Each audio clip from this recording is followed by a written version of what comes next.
গরুর মাংস রান্না করতেছি। তেলের মধ্যে পেঁয়াজের মধ্যে দিয়ে দিলাম হালকা পেঁয়াজ, গরম মশলা। এখন আমি মাংসগুলো একটু নাড়াচাড়া করে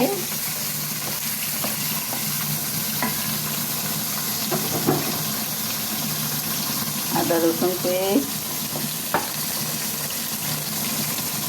এভাবে আমি মাংস রান্না করি। কে কীভাবে রান্না করেন কমেন্টে জানাবেন।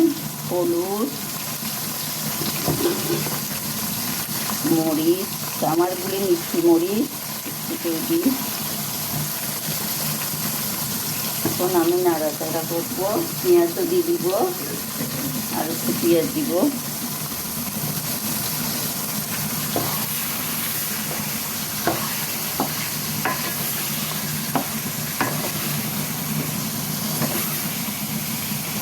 গরুর মাংসতে একটু পেঁয়াজ দিলে স্বাদ হয় মাংস।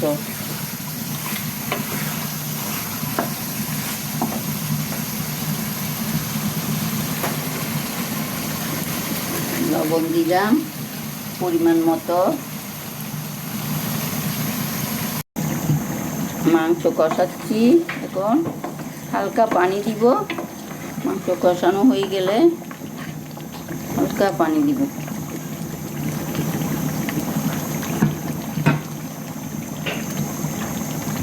এখন ঝোলের পানি দিব।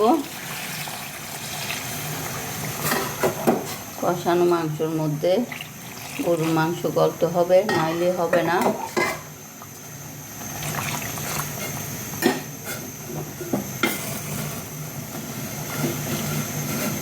ডিমে আছে বসায় রাখবো, মাংসগুলি গলে যাবে। কালারটা দারুণ হয়েছে মাংসর।